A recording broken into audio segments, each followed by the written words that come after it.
Bismillahirrahmanirrahim. Assalamualaikum warahmatullahi wabarakatuh. Alhamdulillah wassalatu wassalam ala rasulillah wa man tabi'ahu ila mawalah. Raditu billahi rabba wa bil islami dina bi Muhammadin Nabiya wa Rasulah. Alhamdulillah, segala puji kepada Allah, berikan kepada kita nikmat iman, nikmat Islam. Semoga Allah tetapkan iman kita dan Allah kuatkan Islam kita. Salam dan salam kepada Nabi Muhammad SAW. Semoga Allah jadikan kita menjadi umatnya yang terbaik. Dengan itu sunnah-sunnah Nabi, mengerti akhlak dan sirah Nabi, kita mendapatkan syafaat dari Rasulullah dan masuk surga bersama Rasulullah sallallahu alaihi wasallam. Amin amin ya rabbal alamin. Insyaallah pada pagi hari ini kita akan mentadabbur, mencari konsep hidup yang terdapat dalam surah Al-Kautsar, karena berkaitan dengan Idul Adha, berkaitan dengan hari korban. Apa hubungan antara surah Al-Kautsar dengan penyembelihan korban dan dengan Idul Adha? Sebetulnya hal yang sangat penting kita pahami daripada surah tersebut. A'udzubillahi minasyaitonirrajim. Bismillahirrahmanirrahim. Inna a'tainakal kautsar fasalli li rabbika wanhar inna syani'aka huwal abtar. Sadaqallahul azim wa sadaqa rasuluhun nabiyul karim wa nahnu ala dzalika minasyahidin. Amin amin ya rabbal alamin. Inna a'tainaka al-kautsar. Inna, sesungguhnya kami, a'tainaka, memberikan kepada kamu, al-kautsar, nikmat yang al-kautsar. Ada yang mengatakan telaga al-kautsar yang nanti ada di dalam surga. Tapi juga ada yang mengatakan Al-Kautsar bermakna adalah nikmat yang banyak. Sebab Mujahid mengatakan Al-Kautsar daripada kasura yaksuru kasran, makanya Al-Kautsar sesuatu yang banyak. Maka inna a'tainaka al-kautsar, kami telah memberikan kepada engkau Al-Kautsar. Fasalli, maka dirikanlah solat, di Rabbika, kepada Tuhan engkau, wanhar, dan berkorbanlah. Inna syani'aka huwa al-abtar. Sesungguhnya syani'aka, siapa saja yang memusuhi engkau, siapa saja yang melawan engkau, inna syani'aka huwa, maka dia al-abtar, maka dia akan gagal. Konsep ini adalah, surah ini sebetulnya memang berkaitan dengan hari raya korban, tetapi konsep dalam surah ini sebetulnya adalah konsep sebuah perjuangan, sebuah konsep kehidupan di dalam siapa saja yang ada dalam kehidupan ini untuk mencapai kemenangan. Siapa saja orang yang akan mencapai kemenangan, maka diperlukan sebuah konsep perjuangan. Perjuangan memerlukan sebuah pengorbanan. Ini konsepnya. Dan bagaimana kita mempergunakan apa yang kita punya adalah untuk perjuangan dan pengorbanan, maka kita akan menang. Karena semua kawan kita, siapa benci engkau akan kalah. Terkaji misalnya inna a'tainaka. Pertama inna, sesungguhnya kami. A'tainaka, memberikan kepada engkau. Di sini pertama konsep pemilikan. A'taina, kami yang memberikan kepada engkau.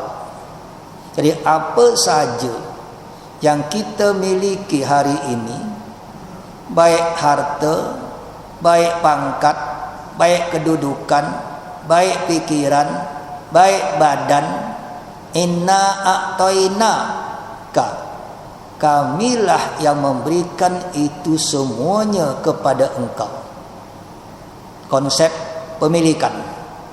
Berarti kita hanya mendapat kewajiban untuk mempergunakan apa yang Allah berikan sesuai dengan apa yang Allah arahkan.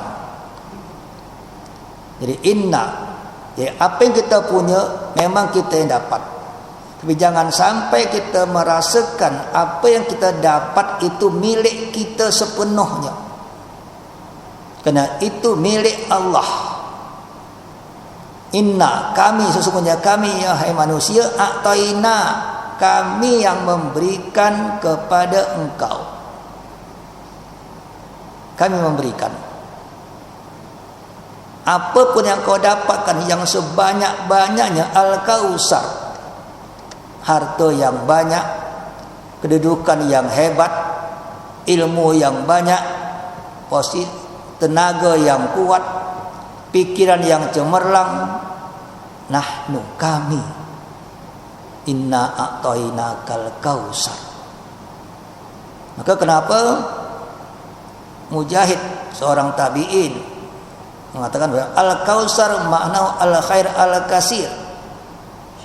Al-khaisar al-khair al-kasir. Wa hadha tafsir ya'lam wan-nahr ka'anna al-kausar minal kasrah wa huwa al-khair al-kasir. Dalam tafsir As-Suyuti Durrul Mansur disebutkan bahwasanya termasuk Mujahid, Sa'id bin Jubair, Ibnu Abbas mengatakan bil kausar huwa al-khair alladhi a'tahu Allah, yaitu kebaikan-kebaikan yang diberikan oleh Allah kepada seseorang. Walaupun hampir semua kitab tafsir yang kita dapatkan, apa Al-Kausar adalah nahrun, satu sungai. Ada hadis katakan Al-Kausar nahrun a'tanihi rabbi azza wa jalla fil jannati alaihi khairun kasir taruddu alai ummati yaumal qiyamah aniyatu ayadal kawakib. Satu sungai yang ada dalam surga, yang pada sungai itu banyak kebaikan-kebaikan, yang mana aniyatuhu, bekasnya tempat air tadi ada dalam kawakib, sebanyak bintang-bintang di langit. Itu Al-Kausar yang kalau kata hadis mengatakan daripada tepinya daripada emas, tepi sungainya, landasannya daripada tanahnya daripada kasturi, itu sungai. Tetapi itu di surga. Sekarang apa hubungan antara Al-Kausar di surga dengan nikmat yang banyak di dunia? Karena ini konsep surga betul, sedangkan Quran pedoman hidup di dunia. Maka apa hubungan antara makna Al-Kausar di surga dengan Al-Kausar dalam kehidupan kita hari ini? Maka Ibnu Abbas mengatakan, Sa'id Al-Jubair mengatakan, Mujahid dan Qatadah mengatakan bahwasanya Al-Kautsar bil makna al-khair al-kasir, kebaikan-kebaikan yang sangat banyak yang diberikan Allah kepada umat manusia. Apa saja, karena inna a'tainaka, aku berikan kepada kalian, engkau apa saja, karena maka apa yang kita miliki adalah malun. Mal adalah malun, mal sesuatu, lalun yang kamu miliki, malaka, kekuasaan, kekuatan, kekayaan, keilmuan, tenaga, itu semua mal, karena Allah berikan kepada kita. Malaka. Kata Mujahid, wa al khair al kasir fid dunya wal akhirah. Kebaikan, nikmat-nikmat yang sangat banyak yang Allah berikan kepada engkau di dunia dan di akhirat. Berarti apa itu Al-Kautsar? Segala kenikmatan yang dimiliki oleh seseorang itu ada nikmat yang banyak. Dan bagaimana kita kalau engkau mempergunakannya dengan cara yang terbaik, kau akan mendapatkan nikmat surga Al-Kautsar di akhirat nanti. Kita hubungkan segala nikmat yang kita ada di dunia ini, itulah pemberian Allah Subhanahu wa ta'ala. Dan kalau nikmat tadi dipergunakan dengan sebaik-baiknya, sesuai dengan konsep daripada Allah, maka dia akan menjadi nikmat dan mendapat surga nanti. Dalam surga ada sungai Al-Kautsar yang akan kita jumpa dalam surga nanti insya-Allah. Inna a'tainaka al-kautsar. Berarti ayat ini adalah ayat pengurusan harta kekayaan, ayat pengurusan semua yang kita miliki, supaya apa yang kita miliki tadi yang hari ini bersifat sementara, dia akan menjadi suatu aset untuk kemenangan di dunia dan kemenangan di akhirat. Maka apa yang sudah katakan, fasalli, maka dirikanlah solat. Maka pertama kita harus melakukan ibadah, karena nikmat tadi datang daripada Allah Subhanahu wa ta'ala. Maka sebagai tanda bersyukur kepada Allah atas pemberian nikmat tadi, pertama adalah lakukan semua ketaatan kepada Allah yang pasti wajib dilambangkan dengan dirikanlah solat. Kau dapat kuasa, bersyukur sama Allah. Kau dapat harta, bersyukur sama Allah. Pertama konsep kesyukuran adalah engkau tidak boleh meninggalkan kewajiban-kewajiban yang Allah berikan kepada kita, yang Allah wajibkan kita dalam hidup ini sebetulnya. Dan kewajiban-kewajiban tadi adalah di antara kewajiban yang paling penting adalah mendirikan solat. Maka fasolli, setelah kau dapat nikmat, kau dapat harta, dapat kekayaan, dapat pangkat segala macam, fasolli, maka dirikanlah solat. Kenapa? Karena solat adalah kewajiban yang wajib pada setiap orang hamba Allah. Yang kita tahu solat sejak Nabi Adam sampai umat Muhammad semua ada konsep solat. Adam solat 2 rakaat misalnya, maka solatlah konsep bersyukur kepada Allah yang harus dilakukan oleh setiap hamba yang mendapat nikmat daripada Allah Subhanahu wa ta'ala. Jadi fasolli. Tapi makna solli juga, kalau kata Mujahid mengatakan makna solli adalah washkur li rabbik. Jadi sahabat Mujahid mengatakan makna solat juga dalam kalimat ayat tersebut fasolli bukan hanya setakat makna dirikan solat, tapi maknanya adalah washkur li rabbika, bersyukurlah kepada Tuhan engkau. Ibnul Qayyim al-Jauzi mengatakan apa makna syukur? Makna syukur adalah mempergunakan segala macam nikmat yang diberikan dengan sesuai dengan perintah si pemberi nikmat, telah bersyukur. Mempergunakan nikmat yang diberikan sesuai dengan si pemberi nikmat.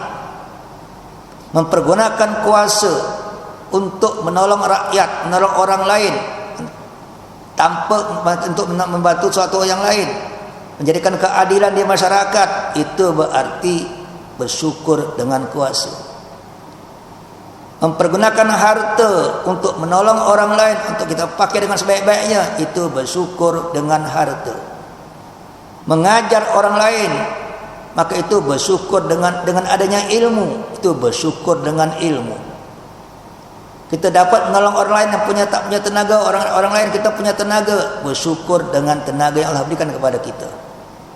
Jadi konsep kesyukuran adalah mempergunakan nikmat tadi semuanya pada sesuatu yang sebagaimana yang Allah arahkan dalam pemakaian nikmat.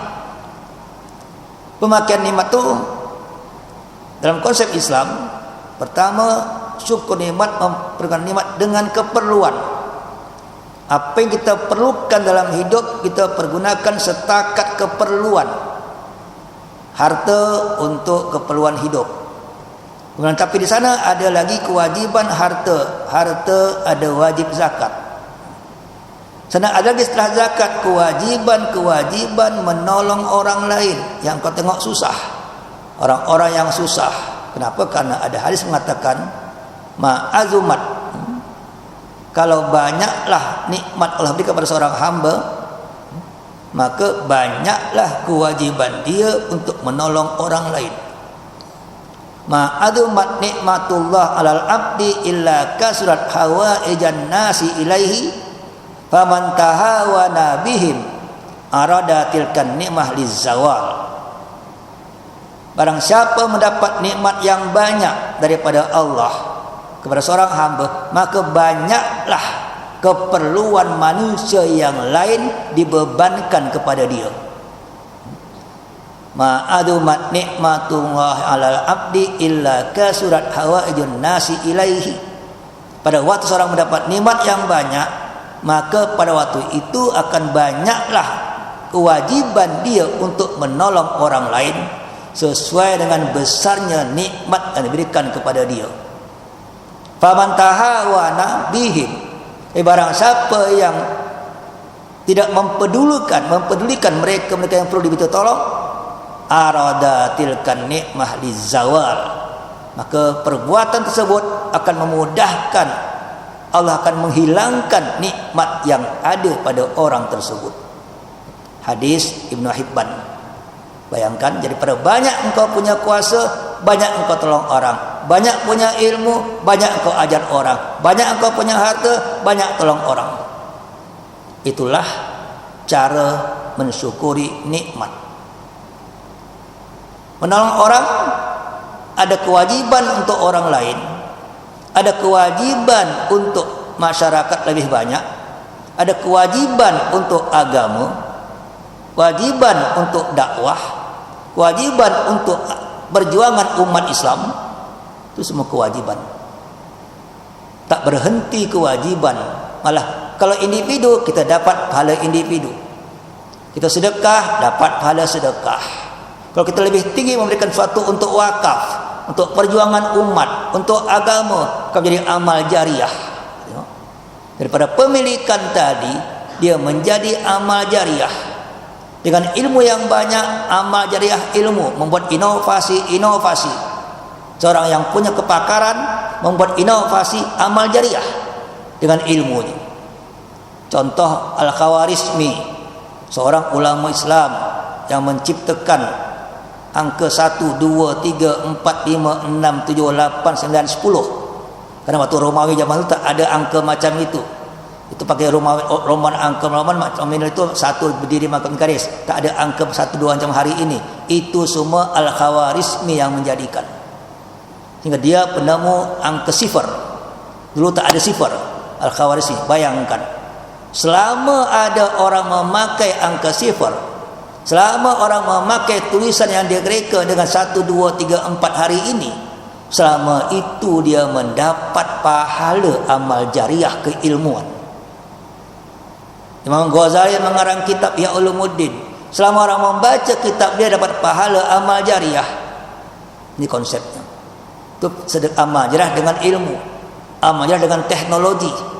Kenapa pada zaman dulu, pada orang-orang hebat Islam zaman dulu, pada waktu kekayaan ada pada orang Islam, kekayaan harta pada orang Islam, dipakailah untuk membantu orang miskin pertama, kedua untuk membuat inovasi teknologi. Andalusia bagaimana hebatnya sebetulnya. Tengok, kita baru dengar adanya Hagia Sophia. Hagia Sophia bangunan asal tak secantik bangunan sekarang. Pada waktu Roman Empire di Istanbul berkuasa, membuat sebuah gereja Hagia Sophia, tak macam yang hari ini, kecil. Datanglah pada waktu Al-Fatih menaklukkan Konstantinopel, dibelilah itu masjid. Tengok, dibeli itu gereja, dibeli oleh Al-Fatih Tuan Hamid yang kedua, dibeli dengan duitnya sendiri, bukan duit negara. Dibeli Al-Fatih dengan duitnya sendiri, bangunan gereja pada zaman Roman Empire.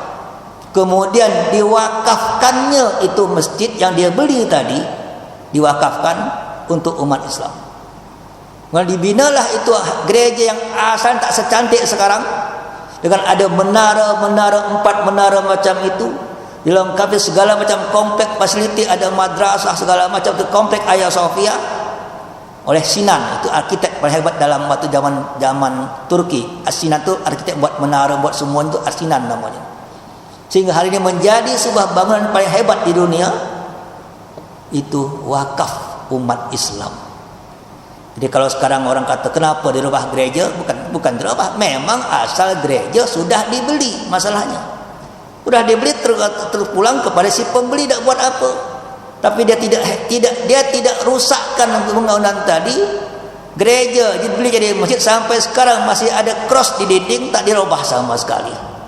Karena itu sebuah peninggalan sejarah, heritage. Hanya pada waktu solat ditutup dengan kain itu cross, dia solat. Ini Islam. Islam bukan agama menghancurkan semuanya. Islam agama yang rahmat, memberikan kebaikan untuk semuanya. Hagia Sophia. Maka sekarang pada waktu hari ini malam itu jadi salat Jumat pertama di Turki setelah 86 tahun, diwasai oleh Mustafa Kemal Atatürk yang menjadikan dia museum. Tengok, asalnya gereja dibeli jadi masjid. Lah masjid pada waktu itu selama 400 tahun, 495 tahun Ottoman Empire jadi masjid waktu itu. Datang Mustafa Kemal Atatürk menjadikan Hagia Sophia jadi museum. Karena dia tak suka dengan Islam, dia marah dengan Islam, azan ganti bahasa Turki, masjid pun ganti museum. Alhamdulillah hari ini kedudukan asal Hagia Sophia yang diwakafkan untuk umat Islam kembali kepada wakaf, kembali pada fungsi yang sebenarnya.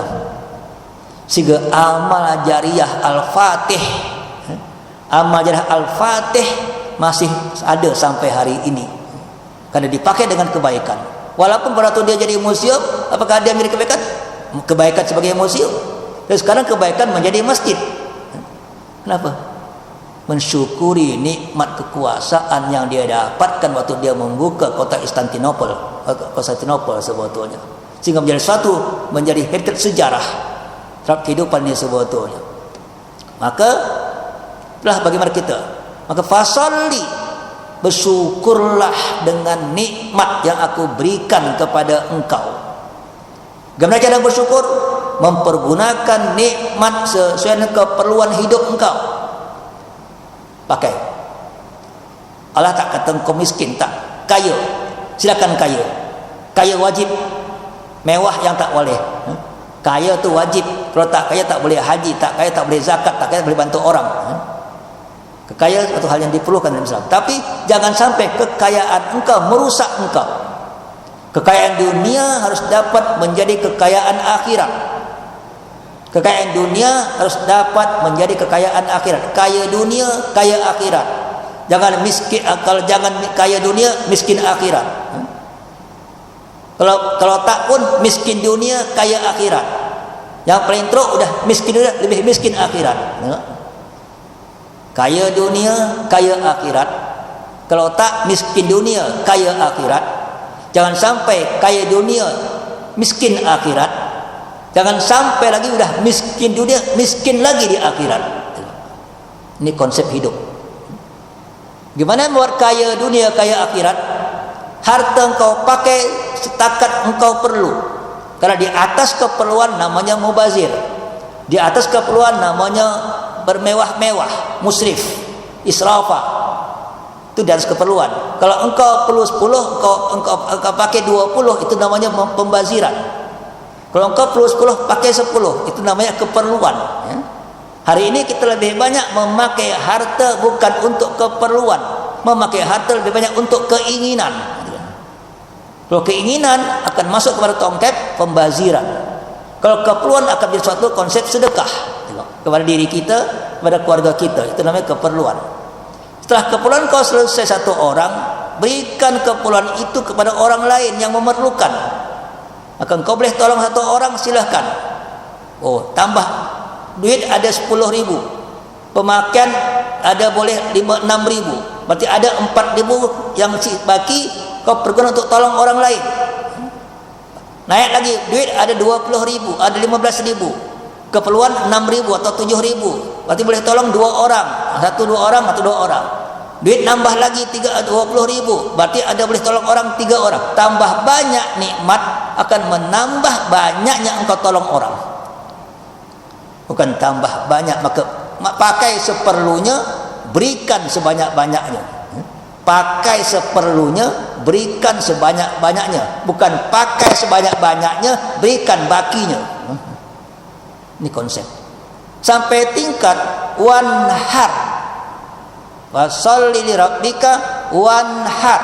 Sampai tingkat kepada wanhar, engkau melakukan pengorbanan. Bayangkan sunnatullah.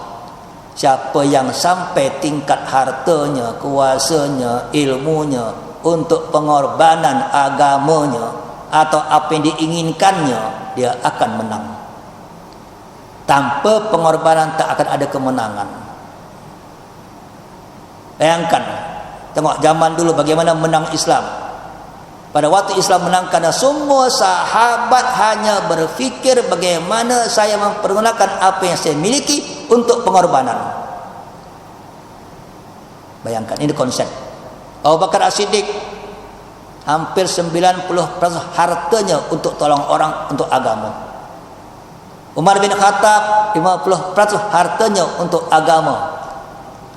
Minimum majority sahabat 30% dipakai, 30% disimpan, 30% dipergunakan untuk menolong orang. Itu minimum. 30% pakai, 30% simpan, 30% untuk orang lain. Kalau perlu agama, agama berikan semuanya. Ini konsep. Maka waktu engkau sudah sampai tingkat pengorbanan, pasti akan mendapatkan kemenangan. Dan semua orang yang memusuhi engkau, yang mereka pasti kalah. Inna syani'aka huwal abtar. Semua musuh-musuh engkau pasti mendapatkan kekalahan. Ini adalah sunnatullah.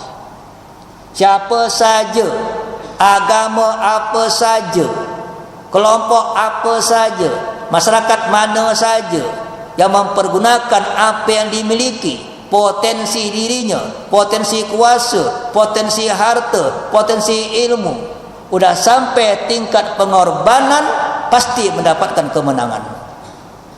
Itu sunnatullah. Siapa saja yang kaya, yang kuasa, pakai kuasa untuk Islam. Yang kaya pakai harta untuk Islam. Yang ada ilmu, pakai ilmu untuk inovasi untuk umat Islam. Kemenangan akan di tangan. Ini sunnatullah. Itu yang terjadi dengan Ottoman Empire, itu yang terjadi dengan Spain waktu Andalusia, terjadi dengan Baghdad waktu itu, dengan Rasulullah pada zaman sahabat Nabi. Ini semua konsepnya. Memakai apa yang ada tenaga, pakai tenaga, ada ilmu, pakai ilmu, ada kuasa, pakai kuasa. dengan satu konsep, aku hanya berikan untuk agama dan perjuangan umat. Maka orang dulu, kalau bersatulah orang kaya dan orang ilmuwan, kuasa, harta, ilmu bersatu, kejayaan di tangan kita. Kuasa, ilmu, harta bersatu, tiga-tiga ini, kekuasaan di tangan kita. Tengok hari ini, siapa yang banyak? Kenapa orang yang menang siapa? Orang kafir. Kenapa mereka kafir? Kita cek hari ini, siapa paling banyak menolong orang kafir? Siapa orang kaya yang paling banyak menolong mereka? Warren Buffett daripada Berkshire Hathaway, dia mempergunakan 99 hartanya untuk kemanusiaan. Warren Buffett mempergunakan 99 hartanya untuk nolong orang, nolong agamanya. Tengok. Incorporated IKEA. IKEA itu sudah janji dia. Pemilik IKEA sudah janji 80% kekayaan dia dapat daripada IKEA untuk agamanya dan untuk kemanusiaan. 80%. Tengok. Yang dia pakai cukup 20%. Tu udah orang filantropis hebat dunia sekarang ni. Bill Gates 60% kekayaan untuk kemanusiaan, untuk ya paling tak kemudian untuk tolong orang dia pertama pasti. Bill Gates. Yang punya Facebook pun 50% untuk apa? Untuk agamanya, untuk orang dia, untuk Yahudinya, untuk agama orang dia. Tengok. Warren Buffett 99%, Carlos Slim Hello yang punya Telekom 90%, Incorporated IKEA 80%, Golden Moore yang Intel 77%, Bill Gates 60%, George Soros 50%, memakai kekayaannya untuk perjuangannya. Lepas apa perjuangannya? Kalau Soros perjuangannya membuat masyarakat liberal, open society, itu perjuangan Soros. Dia pakai 50% kekayaannya untuk menjadikan dunia ini menjadi masyarakat liberal. Itu Soros. Menang tak? Tengok orang Islam. Mana hari ini raja-raja Islam, raja-raja di Timur Tengah yang berikrar, saya memberikan 50% harta untuk umat Islam. Yang ada beli hiburan, tempat hiburan, yang ada beli seni-seni lukisan, yang ada mana untuk umat. Ini konsep. Pikirkan, dunia ini siapa yang paling banyak berbuat untuk agamanya, untuk masyarakatnya, untuk perjuangannya?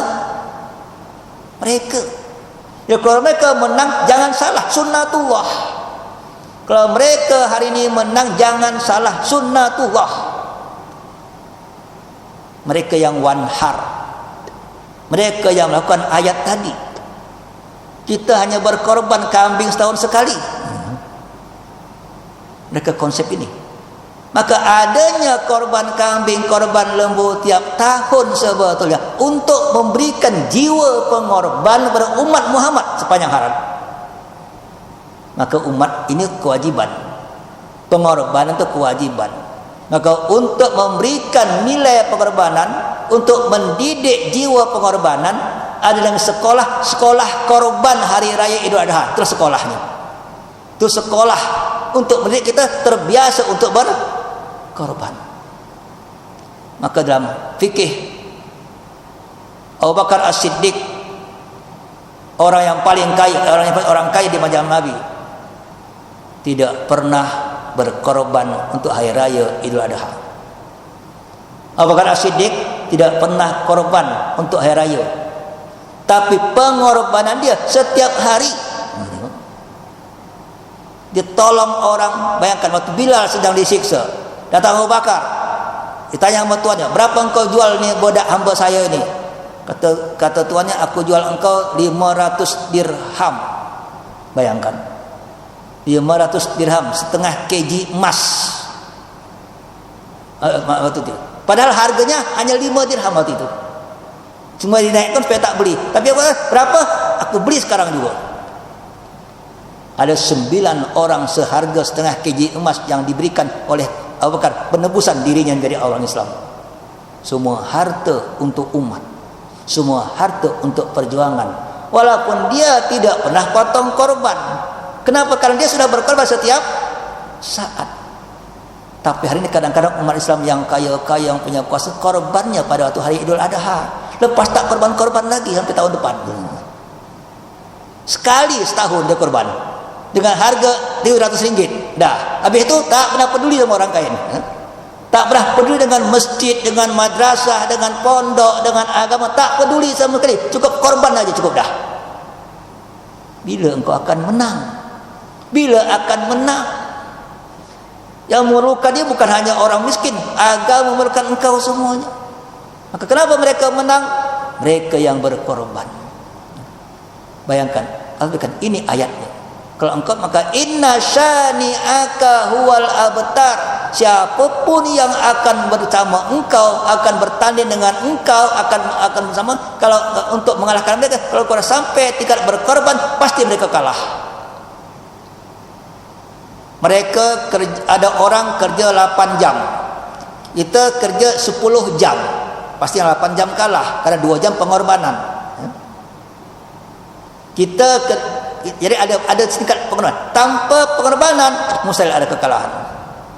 Ini konsep kehidupan sebetulnya. Maka inna a'tainakal kausar fasalli li rabbika wanhar inna syani'aka huwal abtar. Adalah surah memberikan kepada kita, ini sunnatullah kemenangan. Kalau engkau ingin menang, ada konsep, kalau lakukan perjuangan, memerlukan pengorbanan. Apa yang kau korbankan, apa yang kau miliki, baik harta engkau, kuasa engkau, memberikan. Tapi kita umat kadang-kadang waktu kita berkuasa tak tolong agama sama sekali. Waktu tak berkuasa baru sibuk apa dah tolong. Kau tak kuasa lagi tak guna. Betul kau dapat tolong hanya berapa? Waktu berkuasa engkau tolong bagi 1 sen untuk Islam, selesai semuanya. Ini kadang-kadang waktu punya kuasa tak fikir Islam sama sekali. Fikir harta, fikir kedudukan, fikir pangkat. Islam tak dipikir sama sekali.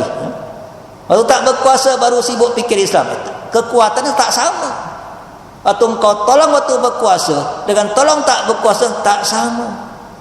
Atau kau punya kuasa, tolong agama. Kau punya harta, tolong agama. Kau punya ilmu, tolong agama. Kalau 3 itu ada, kita akan mengembalikan kejayaan Islam pada masa akan datang insya-Allah. Karena berapa banyak sekarang apa yang kita berikan untuk agama kita hari ini. Karena khairun nas anfa'uhum linnas. Sebaik-baik manusia lah orang yang paling banyak berbuat baik untuk manusia yang lain sebetulnya. Hidup kita bukan untuk diri kita, hidup kita untuk orang lain juga. Karena tingkat surga kita dengan tingkat untuk orang lain. Tengok dalam hadis, Al-Imam Al-Adil ma'i fil jannah. Pemimpin yang adil bersama aku di surga. Pemimpin. At-tajir as-sadiq ma'i fil jannah. Peniaga yang jujur bersama aku di surga. Peniaga. Tengok, yang kaya. Anak yatim fil jannati hakada. Aku punya orang anak yatim akan di sini bersama aku di surga. Anak yatim tolong orang dengan tenaganya. Tengok. Kafirul yatim dengan tenaga, pemimpin yang adil dengan kuasanya, at-tajir dengan hartanya. Tingkatan surga terpulang pada berapa banyak pengorbanan engkau dengan apa yang kau miliki untuk umat, untuk agama dalam Islam ini, sehingga engkau menjadi orang-orang yang terbaik di sisi Allah Subhanahu wa taala sebetulnya. Inilah konsep.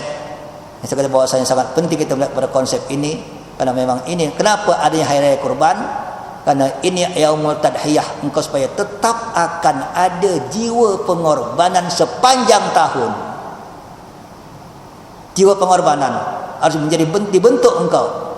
Apa? Sampai tadhiyah. Maka bagi ulama Hanafi mengatakan korban itu bukan sampai sunat muakkad, malah ada memfardukan bagi Hanafi supaya apa? Mendidik jiwa korban tadi sebenarnya. Malam lahu sa'atan falam yudahi falyuqaribuna masalana hada hadis. Barang siapa yang memiliki kelapangan dan dia tidak berkorban, jangan dekat-dekat dengan tempat masjid kami ini, kata Nabi. Bayangkan. Artinya kalau engkau umat Muhammad, pikirkan umat. Kalau engkau umat Muhammad, pikirkan agama. Kalau engkau umat Muhammad, buat sesuatu untuk umat.